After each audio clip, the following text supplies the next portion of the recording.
que não é escritura sagrada, é inspirada por Deus. É o livro de 1 Macabeus. 1 Macabeus não é Bíblia, não. 1 Macabeus, capítulo 4, os versos 45 e 46. E tomaram a excelente resolução de demoli-lo para que não recaísse sobre eles o opróbrio vindo da mancha dos gentios. Destruíram-no, portanto, e transportaram suas pedras a um lugar conveniente sobre a montanha do templo, aguardando até que se levantasse algum profeta e resolvesse o caso.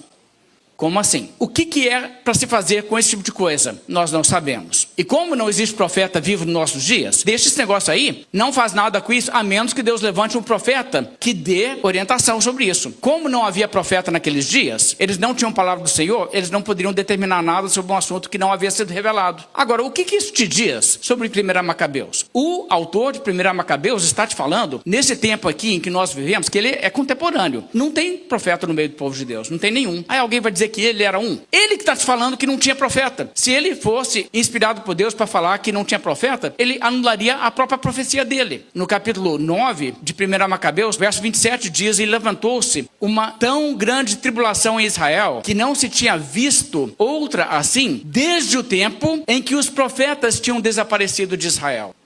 Não é interessante? Esse homem está no segundo século antes de Cristo, e ele diz, lá na época de Malaquias, sumiram os profetas depois da morte daqueles homens, Deus não levantou mais profetas. E desde aquela época, o povo não passou uma situação de tanto aperto quanto nessa geração. Mas veja que ele reconhece que na época em que ele escreve, não havia profetas. Não havia, por isso também não surgem livros bíblicos, porque ninguém pode escrever sob inspiração divina na ausência de profetas. Compreensão básica. O autor era um profeta autêntico, então o ensino dele, que Deus o moveu a escrever, é a palavra de Deus escrita. Tanto quanto se o profeta chegasse e anunciasse verbalmente, o Espírito Santo falava pela boca dele, o Espírito Santo o guiava também para escrever corretamente. Eles guardavam esses livros.